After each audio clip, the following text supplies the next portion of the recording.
برادران ملت اسلامیہ، السلام علیکم ورحمۃ اللہ۔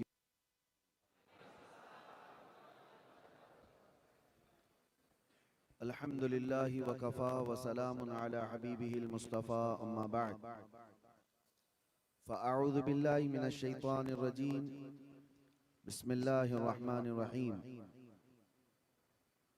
کل نفس ذائقۃ الموت وانما توفون اجورکم یوم القیامہ فمن زحزح عن النار وادخل الجنة فقد فاز وما الحیاة الدنیا الا متاع الغرور، صدق اللہ مولانا العظیم۔ بارگاہ رسالت مواب صلی اللہ تعالی علیہ وسلم میں درود پاک کا ہدیہ پیش کریں۔ اللہم صلی علی سیدنا محمد معدن الجود والکرم وآلہ واصحابہ الکرام ابنہ الکریم وبارک وسلم صلاة دائمة سرمدا ابدا۔ کرسی صدارت پر جلوہ بار، گلے گلزار اشرفیت، آبروئے خاندان اشرفیہ، معین المشائخ حضرت العلامہ سید معین الدین صاحب ادام اللہ اقبالہ، دیگر علماء اور اساتین یہاں پر حاضر ہیں۔ سب سے پہلے آپ سے میں یہ گزارش کروں گا کہ یہ محفل اللہ کے گھر میں ہو رہی ہے، اس کا احترام باقی رکھنا بہت ضروری ہے۔ دوسری بات یہ ہے کہ معمول کے مطابق یہ جلسہ ہر سال ہوا کرتا ہے، تقریباً انہی ایام میں ہوتا آیا، اور اس جلسے کے انعقاد کرنے والے ساری اس کی محنت اور اس کو سجانے والے آپ کی اسی مسجد کے ہر دل عزیز امام حضرت حافظ خورشید صاحب قبلہ، اللہ تبارک و تعالی ان کی تربت پر رحم و کرم کی بارشیں فرمائے۔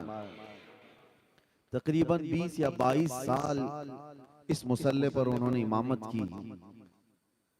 ان کا یہ انعقاد کیا ہوا اور جلسہ اس لیے بھی ہوتا ہے کہ پورے بکھرے ہوئے لوگوں کو جوڑ دیا جائے۔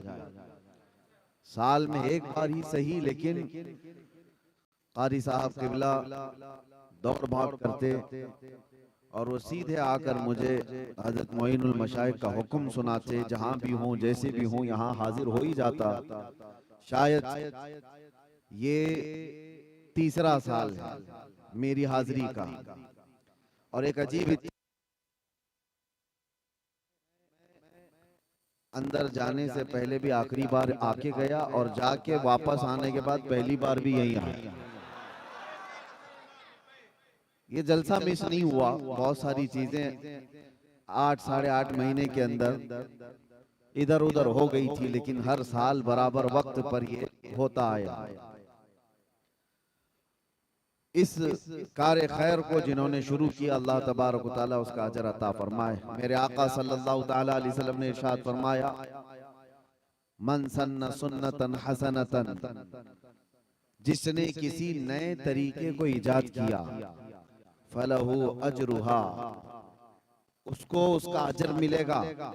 کوئی بھی نیا اچھا کام شروع کیا ہے، وَأَجْرُ مَنْ عَمِلَ بِهَا، اور جس نے اس طریقے کو قائم رکھا، ان سب کے عمل کرنے کا بھی ثواب ایجاد کرنے والے کو ملے گا، شروع کرنے والے کو ان سب کے بھی عمل کا ثواب ملے گا۔ لیکن ساتھ میں میرے آقا صلی اللہ تعالیٰ علیہ وسلم نے یہ بھی فرمایا، وَمَنْ سَنَّ سُنَّةً سَيِّئَةً فَلَهُ وِزْرُهَا وَوِزْرُ مَنْ عَمِلَ بِهَا، لیکن کسی نے برا طریقہ ایجاد کیا، کوئی نیا برا طریقہ شروع کیا ہے، تو اس برا کرنے کا گناہ تو اس پر ہوگا ہی، لیکن اس کا دیکھا دیکھی جتنے لوگ وہ برا فالو کرتے رہیں گے، ان سب کے گناہوں کا بھی گناہ اس ایجاد کرنے والے کو دیا جاتا رہے گا۔ اس لیے یاد رکھو، زندگی میں اگر کبھی کوئی کام شروع کرنا ہو تو نیک کام شروع کر کے جاؤ۔ تاکہ اس کا دیکھ کر کے لوگ اور بھی وہ نیک کام کریں اور ان سب کا عمل کا ثواب آپ کو بھی دیا جاتا رہے گا۔ لیکن اللہ کے نبی صلی اللہ تعالیٰ علیہ وسلم نے یہ بھی فرمایا وَلَا يُنْقَصُ مِنْ أُجُورِهَا، عمل کرنے والوں کے اجر میں کوئی کمی نہیں ہوگی، ان کو تو ان کا دیا جائے گا لیکن اتنا ہی شروع کرنے والے کو بھی دیا جائے گا۔ آج کے یہ جلسے کا جو اجر ہوگا وہ قاری صاحب قبلہ کی قبر میں ضرور پہنچایا جائے۔ شروعات انہوں نے کی ہے۔ دوسری بات یہ بھی میں عرض کروں میرے عزیزوں کہ جیسے کہ ابھی آپ سن رہے تھے کہ امامت اور ایک نارمل چیز نہیں ہے، مسجد کی ہر قسم کے لوگوں کو امام جوڑ کر کے رکھتا ہے، مقتدی ایک فکر کے نہیں ہوتے، اس میں پٹھان بھی ہیں، سید بھی ہیں، شیخ بھی ہیں، اور پتہ نہیں کیسے کیسے سارے ہیں جو آپس میں ایک دوسرے کے رشتے بھی نہیں کرتے لیکن وہ سب ایک صف میں کھڑے رہتے ہیں اور اس امام کی اقتداء میں۔ اور یہ اللہ تعالیٰ کا نظام ہے جو رب تبارک و تعالیٰ اس نظام کو قائم رکھا ہوا ہے۔ مجھے حیرت ہوتی ہے، قاری صاحب یہاں نہیں رہتے تھے، کرلا میں ان کا گھر تھا، تقریباً 12 سال وہ وہاں سے آ کر فجر کی نماز پڑھایا کرتے تھے، تقریباً جہاں تک مجھے علم ہے سالوں تک کوئی صبح ٹرین کا سفر کر کے آئے اور فجر کی نماز پڑھائے۔ ایک بات یاد رکھو میرے عزیزو، یہ وہ لوگ ہیں جن کے متعلق فرمایا گیا مسجد کا وہ ٹکڑا جس پر وہ نماز پڑھتے تھے ان کی جدائی کے غم میں وہ رونے لگتا۔ جب کسی ایسے بندے کا انتقال ہوتا ہے جو مسجد کا پابند تھا تو فرمایا گیا مسجد کا مصلی اس کے جانے پر رویا کرتا ہے۔ زندگی ہو تو ایسی کہ زمین کے ٹکڑے بھی روئیں، ایسی زندگی نہ ہو کہ زمین کا ٹکڑا کیا پوری دنیا بھی یہ نہ کہنے لگ جائے کہ دھرتی کا بوجھ چلا گیا۔ ایسی زندگی تو نہ گزارو۔ عیاش زندگی جس نے گزاری اس سے تو ہر کوئی پریشان ہے، ماں باپ بھائی بہن رشتہ دار سارے لوگ پریشان، محلہ پریشان۔ اب میں آپ کے سامنے ایک بات یہ بھی بتا دوں، ہر ایک کو تو موت کا مزہ چکھنا ہے، آپ ہیں ہم ہیں سب تو اس دنیا سے جانے والے ہیں۔ لوگ جیتے ایسے ہیں جیسے ان کو جانا ہی نہیں ہے، لیکن یقین ایسا ہے سب کو پتا ہے کہ دنیا کا بڑا سے بڑا بادشاہ بھی موت کے چنگل سے بچ نہیں سکتا۔ اور رب تعالیٰ نے قرآن میں فرمایا اینما تکونوا یدرککم الموت ولو کنتم فی بروج مشیدہ، تم جہاں کہیں بھی ہوگے موت تمہیں آ کر پکڑ لے گی، اگرچہ تم مضبوط قلعے میں کیوں نہ بیٹھ جاؤ۔ دنیا کا کوئی حکیم ایسا معجون نہیں تیار کیا جو موت سے بچا لے۔ سائنس اتنی ترقی کر کے بھی آج تک موت کی دوا نہیں بنا سکا، کوئی نہیں بنا سکتا قیامت تک۔ قرآن میں اللہ کا وعدہ ہے لِكُلِّ أُمَّةٍ أَجَلٍ، ہر جماعت کو یا ہر انسان کو موت آنی ہے۔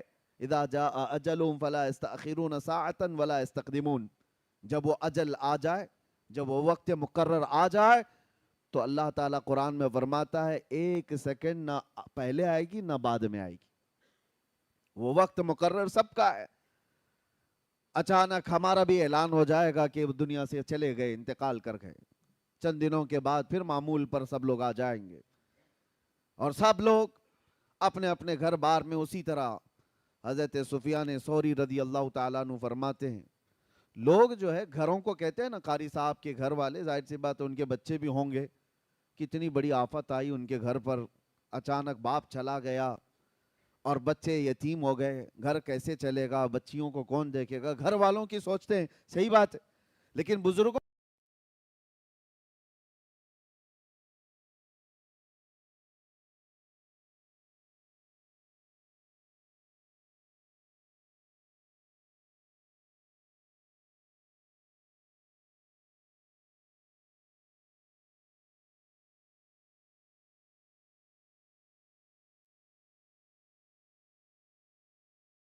کر کبھی کوئی آ ہی نہیں سکتی۔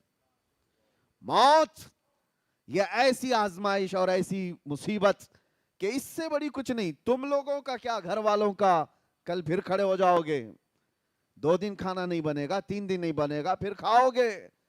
موت انسان کے لیے سب سے بڑی مسائل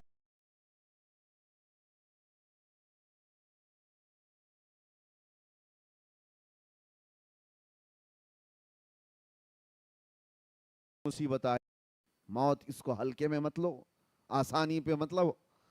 اور جب دفن کر کے آ گئے دوسرے دن، وہ قبرستان گئے تھے، حضرت سفیان قبرستان گئے ہیں اور وہی بچی قبر کے پاس بیٹھی رو رہی ہے، اور کیا کہہ رہی تھی اپنے باپ سے کہ ابا جب آپ بیمار تھے تو بچھونے میں بچھا دیتی، اوڑھنے میں لا کے دیتی، آپ کو بھوک لگتی کھانے میں لاتی، دوائیاں میں پلاتی، کل کی رات کیسی گزری آپ کی؟ کون بستر پوچھا، کون اوڑھنا پوچھا، کون دوائیاں اور کون کھانے پوچھا؟ یہ اپنی بچی کے جذبات تھے جو اپنے باپ سے قبرستان میں قبر کے پاس بیٹھ کر کے وہ یوں مناجات کر رہی اپنے الفاظ سے۔ حضرت سفیان ثوری پیچھے سے سن رہے تھے، انہوں نے کہا بیٹی یہ پوچھ اپنے باپ سے، یہ مت پوچھ کہ بستر کون دیا، اوڑھنا کون دیا، دوائی کون دیا، کھانا کون دیا، یہ دنیا ختم ہو گئی۔ ان سے اب یہ پوچھ ہم نے جو کفن دیا تھا فرشتوں نے اسے باقی رکھا یا ختم کر دیا؟ یہ پوچھ ابھی کہ ہم نے نہلا کر کے بھیجا تھا، کہیں اس پر اللہ نے بچھو اور سانپ تو نہیں چھوڑ دی؟ ہم نے خوشبوئیں لگائی تھی، پیٹ کے پھٹنے کے بعد تعفن اور بدبوئیں تو نہیں پھیل گئی؟ یہ پوچھ اب مردے سے۔ میرے عزیزو، بعد کی جو منزلیں، حضرت عثمان غنی رضی اللہ تعالیٰ عنہ خلفائے راشدین میں تیسرے نمبر پر، آپ جب قبرستان جاتے تھے اتنا روتے تھے کہ ان کی داڑھی سے آنسوں کے قطرے گرنے لگ جاتے تھے۔ آپ کے غلام وہ کہتے کہ حضرت عثمان غنی سے کہ جب بھی آپ قبرستان کے پاس آتے اتنا کیوں غم کرتے ہیں، اتنا کیوں روتے ہیں؟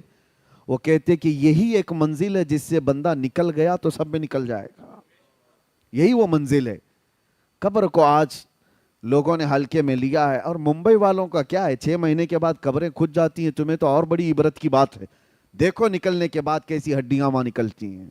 وہ وقت کے بڑے بڑے طاقتور سورما لوگ ہیں، بڑے بڑے پیسے والے لوگ ہیں، جو بڑی بڑی گاڑیوں میں گھومنے والے لوگ ہیں، جن کے گھٹنے سے لے کر ٹخنے تک کی ہڈیاں قبروں میں بکھری ملتی ہیں۔ جب جب قبروں سے مٹیاں نکالی جاتی ہیں، کیا آپ نہیں دیکھتے سوکھی کھوپڑیاں باہر آتی ہیں؟ وہ کس کی ہیں؟ وہ بھی اپنے وقت کے بڑے بڑے طاقتور لوگ تھے، عمدہ کپڑے پہننے والے لوگ، عمدہ گھروں میں رہنے والے لوگ، بہت بڑے بڑے محلات میں رہنے والے لوگ بھی تھے، ان کے جسم گلا دیے گئے، سب ختم ہو گیا۔ رسول کریم صلی اللہ تعالیٰ علیہ وسلم نے حضرت ابو ہریرہ کو دکھا کر کے فرمایا تھا، ایک گڑھے کے پاس جہاں مردوں کی بہت ساری ہڈیاں پڑی تھیں، میرے آقا صلی اللہ علیہ وسلم نے فرمایا کہ ابو ہریرہ جانتے ہو یہ وہ لوگ ہیں جو عمدہ سواریوں پر سواری کیا کرتے تھے، بہت عمدہ لباس میں گھوما کرتے، اور ان کے کھانے بڑے عمدہ تھے، لیکن آج یہ تعفن کا شکار ہیں، کیڑوں کی غذا بنا دیے گئے۔ یہ انسان کو یہ باتیں اس لیے بتائی جاتی ہیں، اور خاص طور پر آپ سب کو میرے عزیزوں مسلمانوں کو، کہ جب بندے کو اپنا آخری سفر یاد ہوتا ہے تو غرور اور گھمنڈ میں کبھی نہیں آنا۔ جب اپنے انجام معلوم ہوتے ہیں تو کسی سے کیا لڑائیاں جھگڑے ہیں۔ جا کر کے دیکھو وہ قبرستانوں میں جن کے 40 سال سے باتیں بند تھی، اب تو وہ قریب میں پڑے ہوئے ہیں ایک دوسرے کے، وہاں کوئی جھگڑے نہیں ہیں، کسی کی آواز نہیں آتی قبروں کے پاس، یہاں پڑوسیوں کے روز جھگڑوں کی آوازیں ہیں۔ یہ اندازہ کر لو کہ جانے کے بعد خاموش سالوں نہیں صدیوں تک شاید سونا پڑ جائے۔ تو یہاں پر ان گھروں میں جو حالات پیدا ہوئے ہیں ہمارے، حیرت کی بات ہے، ہم صفوں میں کھڑے ہوتے ہیں اور باہر جا کر ایک دوسرے کو سلام تک نہیں کرتے، ایک دوسرے کے مصافحے بھی ختم ہیں۔ یہ جو نفرتوں کی دیواریں ہیں، انسان کو اگر اپنا آخری مقام معلوم ہو کہ سب چھوڑ کر کے تو جانا ہے مجھے۔ اور آپ کو بتاؤں، حضرت ابو ہریرہ رضی اللہ تعالیٰ عنہ فرماتے ہیں دنیا کی ایک ایسی چیز ہے جس کو ایکسپلین نہیں کیا جا سکتا، یعنی جنت بتائی جا سکتی کیسی ہے، حدیثوں میں معلوم ہے، حضور صلی اللہ تعالیٰ علیہ وسلم دیکھ کر کے آئے تھے، بتائے میرے آقا نے، جہنم کے مناظر بتائے گئے ہیں کہ کیسے کیسے عذابات ہیں، بہت ساری چیزیں، قبروں کے حالات بھی بتا دیے گئے، لیکن حضرت ابو ہریرہ فرماتے ہیں ایک چیز ایسی ہے جس کو ایکسپلین نہیں کیا جا سکتا، وہ موت ہے۔ وہ کیسے انداز میں آتی ہے؟ کیونکہ جس نے چکھ لیا وہ بتانے کے لیے آیا نہیں،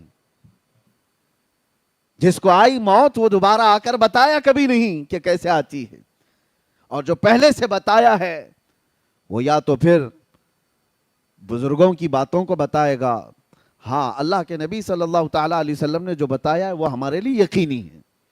سنیے، موت کے سلسلے میں اس لیے میں عرض کر رہا ہوں کہ قاری صاحب قبلہ کو ان کی جو موت ہے، کچھ ایسی موتیں ہیں جو شوق لگا دیتی ہیں.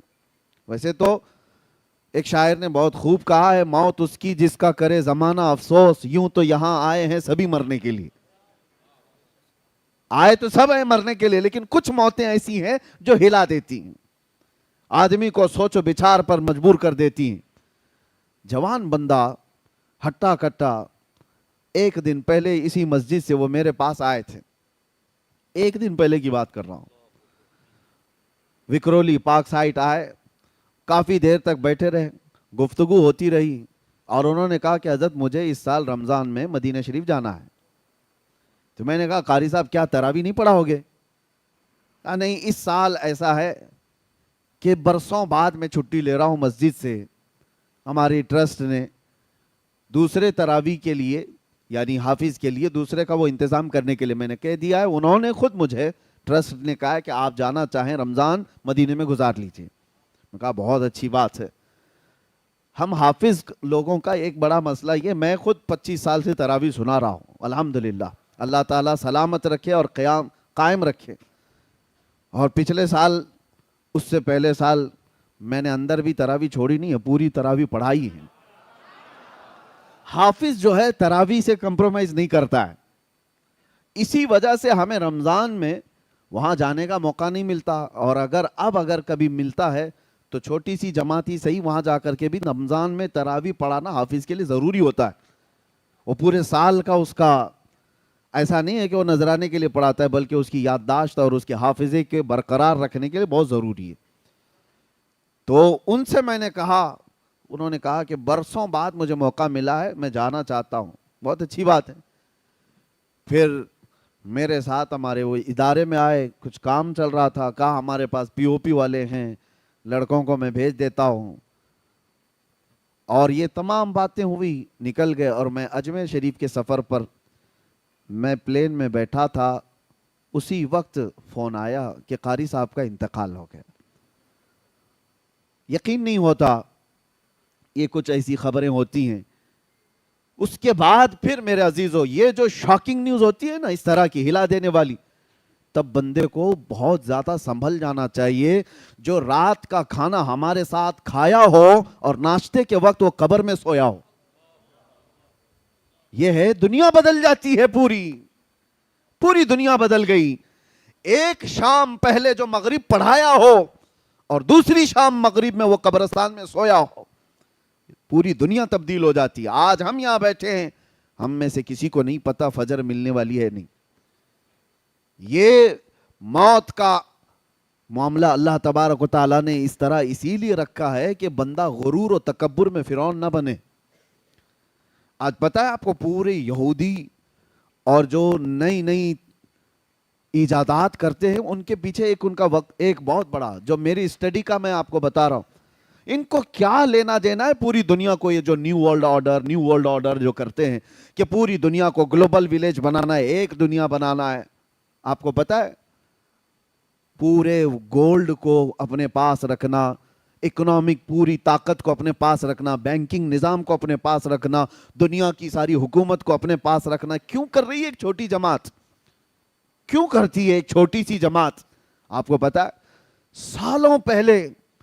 سالوں پہلے نمرود کے زمانے میں ایسا ہوا تھا کہ یہی قوم نے پوری دنیا میں ایسی حکمرانی کی کہ نمرود کو یہ بات کسی نے بتائی کہ دنیا کی ہر طاقت تمہیں مل گئی ہے، کچھ بھی کر سکتے ہو تم. 1000 لوگوں سے وہ تنہا لڑ سکتا تھا نمرود، اور انسانوں پر تو ایسی حکومت تھی. لیکن اس سے مشورہ دینے والوں نے کہا ایک چیز تمہیں نہیں ملی ہے، وہ ہے موت و حیات پر کنٹرول. جب چاہے مرے کوئی، جب تک ہم چاہیں زندہ رہے، یہ چیز. تو اس نے کہا یہ کہاں ہے؟ کہا یہ خدا کے پاس. جیسے کہ نبیوں نے بتایا ہے، نبیوں پر ایمان نہیں تھا، لیکن اتنا تھا کہ اللہ ہے، خدا ہے، اور اس کے پاس یہ طاقت ہے. تو جانتے ہو آپ، اس نے ایک قلعہ بنایا، بہت بڑا برج، بہت اونچی عمارت بنائی، اور پورے انسانوں کو جمع کیا. تو بہت بڑی فوج اس لیے کہ خدا سے لڑنا ہے اور خدا سے لڑ کر کے اس کو گرا دیں گے اور پھر موت کا کنٹرول اپنے ہاتھ میں لیں گے. آپ سوچو یہ بہت پہلے ہو چکا, بہت پہلے تاریخ میں, اور اس نے عمارت بھی بنائی اتنی بلند کہ آسمان تک لگنے جائے. اس زمانے میں اتنی تو بلند نہیں ہو سکتی تھی لیکن بنایا اپنے خیالات کے اعتبار سے. اور انسانوں کو ایک زبان, ایک کرنسی, سب کچھ ایک کر دیا کہ لڑنے کا وقت آئے تو سارے انسان مل کر کے خدا سے لڑیں گے اور یہ پاور چھین لیں گے موت و حیات کا, اپنے حساب سے بانٹیں گے کون کتنے سال جینے والا ہے. ظالموں کو جب زیادہ طاقت ملتی ہے تو خدا بننے کا ایسا ہی غرور آتا ہے. اللہ تبارک و تعالیٰ سے لڑنے کا یہ فیصلہ کیا. یہ اسرائیلی روایات میں موجود ہے آج بھی کہ اللہ نے فرشتوں میں سے ایک فرشتے سے کہا کہ آؤ دیکھو کہ ہمارے ایک بندے نے ہم سے لڑائی کا منصوبہ بنایا ہے. ایک فرشتے کو بھیجا, جاؤ دیکھ آؤ. جبرائیل, میکائیل, اسرائیل, اسرافیل علیہ السلام بڑے فرشتوں کے نہیں, ایک فرشتے کو.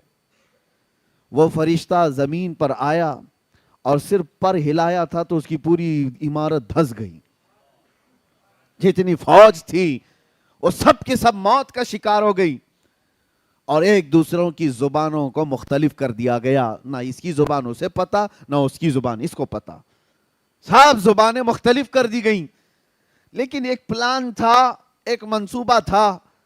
آج کے دور میں بھی, ترقیاتی دور میں, لوگوں کو یہ لگتا ہے یہ جو چھوٹی جماعت آج پوری دنیا کو کنٹرول کر رہی ہے اس کو یہ تک یہاں تک جانا ہے کہ اسپیس میں جائیں, کہیں تو جائیں, ایک بار اپنی طاقت سے خدا کو زیر کر دیں اور موت کا پاور اپنے پاس لے لیں.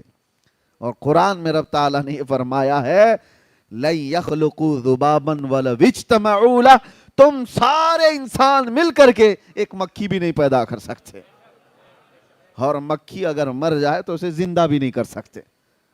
ضعف الطالب والمطلوب, قرآن میں اللہ نے فرمایا کتنی کمزور ہے تمہاری طاقت.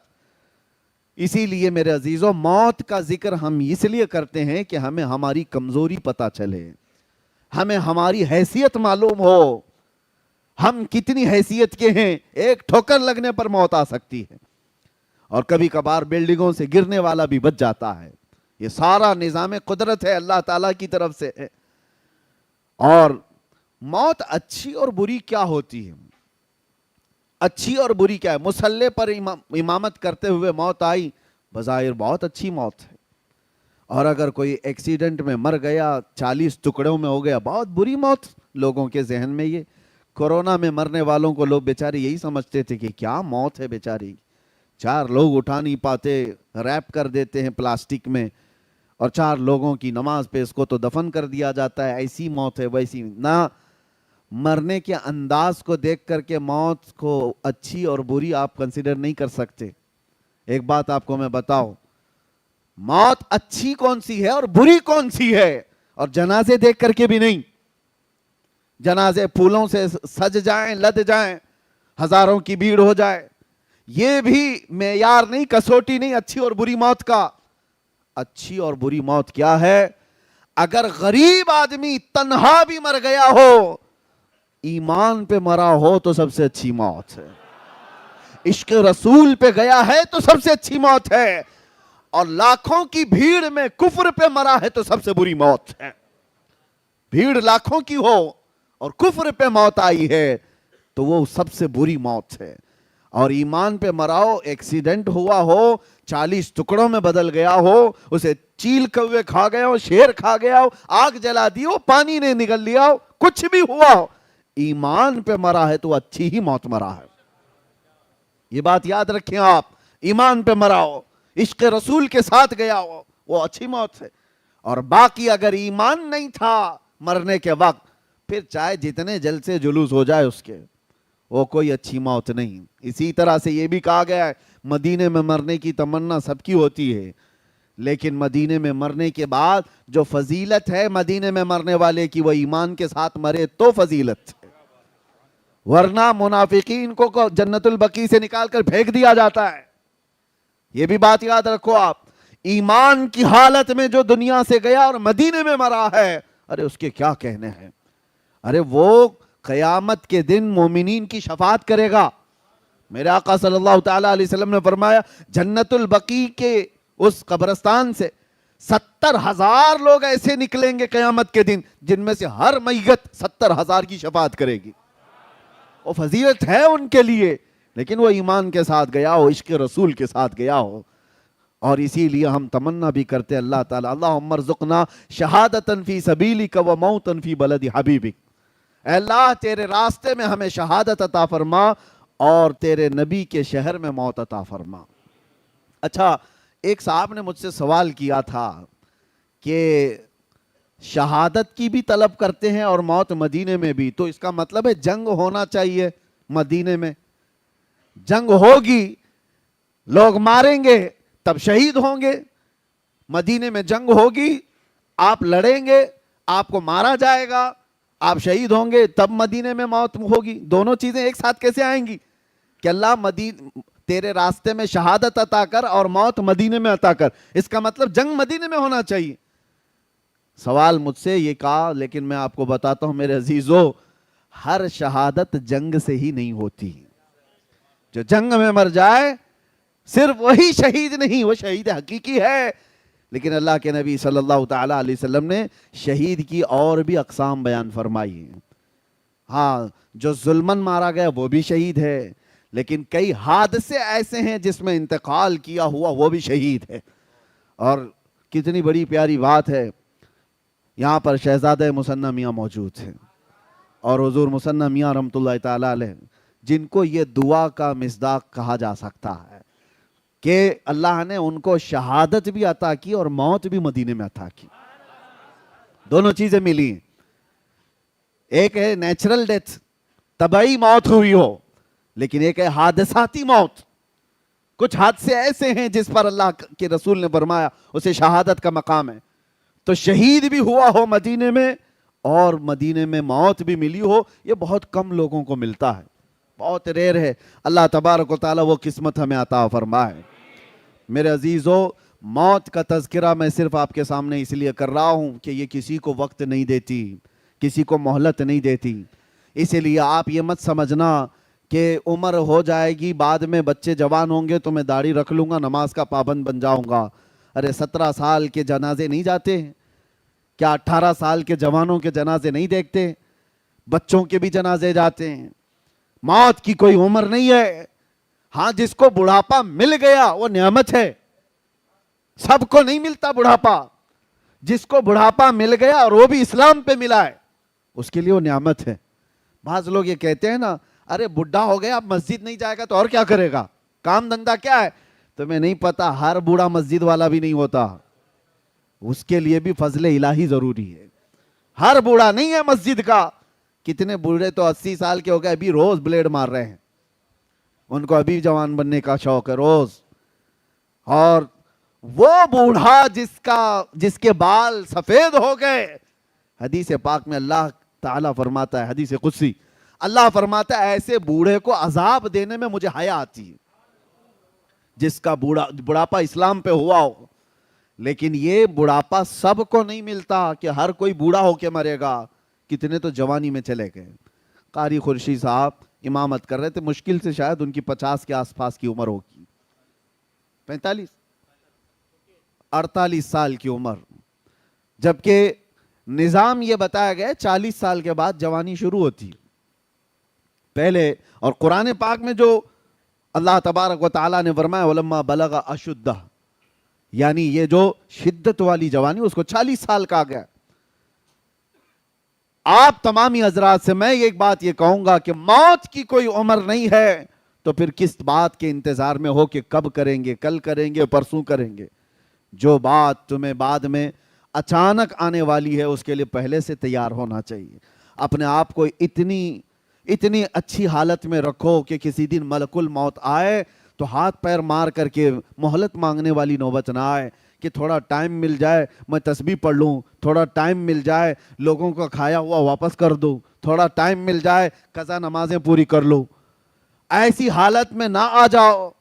اسی لیے ایک آپ کو میں بتا دوں، حدیث کا مفہوم ہے حاسبوا قبل ان تحاسبوا، اپنا حساب کمپلیٹ رکھو اس سے پہلے کہ تمہارا حساب پوچھا جائے. حساب اپنا کمپلیٹ رکھ لو اس سے پہلے کہ تمہارا حساب پوچھا جائے. اور موت سب کی ایک طرح کی بھی نہیں ہے. ایک بزرگ نے بڑی پیاری حکایت لکھی ہے کہ ایک بادشاہ سفر پر جا رہا تھا, شاہانہ کروفر ہے اور بہت سارے تفریح کے لیے نکلے ہوئی پوری جماعت ہے. اچانک راستے میں ایک فقیر آیا اور بادشاہ سے کہا, بادشاہ سلامت, آپ سے مجھے کچھ بات کرنی ہے. بادشاہ نے کہا, یہ میرے آرام کا وقت ہے, تفریح کا ہے, ابھی میں تو پکنک پہ جا رہا ہوں, کیا چاہیے تجھے بول. فقیر نے کہا, نہیں نیچے اتر آؤ بگی سے, آپ سے مجھے بات کرنی ہے. بادشاہ نے کہا, بڑا بدتمیز فقیر ہے یہ, بادشاہ کو اس کی بگی سے اتار رہا ہے. تو اس نے فوراً حکم دیا, وزیروں کو پکڑو اس فقیر کو. فقیر نے اپنا جبہ ہوا کیا, کھولا اور اس کے بعد بادشاہ کو کھینچ کر نیچے اتارا اور کہا, پہچان مجھے, میں ملک الموت اسرائیل ہوں, میں ملک الموت اسرائیل ہوں. بادشاہ اب وہ کپ کپانے لگ گیا, پوچھا کہ آپ کیوں آئے؟ کہا, میں کیوں آتا ہوں تمہیں پتا ہے, روح لینے آیا ہوں. کہا اسی وقت؟ کہا اسی وقت. کہا اتنا وقت دے دیں کہ میں واپس چلا جاؤں یہ سفر کو ختم کر کے اور اپنی سلطنت کے سارے کام بیٹے کو سپرد کر دوں گا. کہا اتنا ٹائم نہیں ہے تیرے پاس, میں بہت جلدی, ابھی وقت کافی کم بچا ہے. تو اس نے کہا اتنی مہلت دے دیجئے کہ بیوی سے بات کر لوں. کہا وہ بھی نہیں ہے. اس کو تھوڑی سی بھی مہلت نہیں دی گئی, اسی وقت اس کو گرا دیا گیا اور اس کی روح قبض کر لی گئی. جو شاہانہ کروفر کے ساتھ جا رہا تھا اس کو راستے میں اچانک ملک الموت نے روح نکال لی. تصویر کا ایک دوسرا رخ بھی ہے سیم. ایک عالم ربانی ہے پرہیزگار, وہ اپنے گھر سے جھولا لے کر سامان لینے کے لیے باہر جلدی جلدی جا رہے ہیں. عصر کا وقت ہو چکا ہے اور سامان خریدنے کے لیے جا رہے ہیں. راستے میں یہی فقیر آیا, کہا کہ حضور رک جائیے, تھوڑا کچھ بات کرنی ہے آپ سے مجھے. وہ عالم دین رک گئے اور کہا, کیا بات ہے, جلدی جلدی بات کیجئے, مجھے گھر سے سودا لینے کے لیے, سامان لینے کے لیے جانا ہے اور گھر میں واپس پہنچا کر مسجد میں اذان ہو چکی ہے, جماعت سے نماز پڑھنی ہے, جلدی آپ بتائیے کیا بات ہے. فقیر نے کہا, آپ نے نہیں پہچانا, میں ملک الموت اسرائیل ہوں. اس عالم ربانی نے جھولا پھینک دیا, جو سامان لانے کے لیے جا رہے تھے جھولا پھینک دیا اور کہا, کہاں تھے آپ کے انتظار میں کتنی راتیں کٹ گئی, کیا آپ آئیں گے, روح نکالیں گے, میں رب سے ملاقات کروں گا. یہ دنیا میں جس کی روح اٹکی ہوئی ہے مال سے وہ مہلت مانگتا رہتا ہے, اور جو رضا الہی کے لیے جیتا ہے وہ ملک الموت کا استقبال کرتا ہے. آپ کہاں تھے؟ تو اب یہاں منظر بدلا ہوا ہے. ملک الموت نے کہا, اتنی جلدی بھی کیا ہے آپ کو, آپ جائیے سامان خرید لائیے اور اپنے بچوں کو سامان دے دیجئے, گھر والوں کو کچھ وصیت کرنی ہے وہ بھی کر لیجئے. اس عالم ربانی نے کہا, آپ کو جس کام کے لیے اللہ نے بھیجا وہ کیجئے آپ. میرے بچوں کا مالک اللہ ہے, وہ مسبب الاسباب ہے, جس نے مجھے کھلایا وہ میرے بچوں کو بھی کھلائے گا, میرا یقین ہے, آپ اپنا کام کیجئے. ملک الموت وہاں مہلت نہیں دینا چاہتے اور ادھر کہہ رہے ہیں کہ اور کچھ ہے تو آپ کر لیجئے کام. پھر اس عالم ربانی سے کہا کہ اور کوئی آپ کی خواہش ہے؟ اس عالم ربانی نے کہا, اگر آپ اتنا وقت لے کر کے آئے ہیں پہلے سے, اتنی مہلت لے کر کے آئے ہیں پہلے سے, تو خواہش اتنی ہے, گھر نہیں جاؤں گا, اللہ کے گھر جاؤں گا, جس وقت نماز پڑھ رہا ہوں سجدے کے عالم میں جاؤں, آپ روح نکال لیجیے. کیسی خواہش تھی. اور اس عالم ربانی کے ساتھ ان کی خواہش کا خیال کیا گیا, وہ مسجد میں نماز کے لیے گئے اور سجدہ ریز ہوئے, ان کی روح قبض کر لی گئی. یہ سب کے ساتھ نہیں ہے کہ ہر کوئی چاہے تو اس کے ساتھ ہو جائے, ان لوگوں کے ساتھ ہے جو اللہ کی رضا کے لیے جیتے تھے, دنیا میں اس کی رضا کے لیے جیتے تھے, تو موت بھی اللہ تعالیٰ ان کی پسند کے حساب سے لیتا ہے. یہی تو بات ہے میرے عزیزو. موسیٰ علیہ السلام کی موت کے سلسلے میں جو حدیث ملتی ہے وہ یوں ہی نہیں ہے. یہاں پر ایک عقیدہ بھی بتا کر کے جاؤں, تمہارا اور ہمارا جو دنیا سے جانے کا منظر ہے وہ الگ ہے, نبیوں کا مقام الگ ہے. نبیوں کی روح قبض کرنے سے پہلے ملک الموت اجازت لیتے تھے. تمہارے گھر میں اجازت نہیں لی جائے گی, ہاں انبیاء سے اجازت لی جاتی, لیکن وہ موسیٰ علیہ السلام کی روح قبض کرنے کا منظر تو بہت الگ ہی ہے.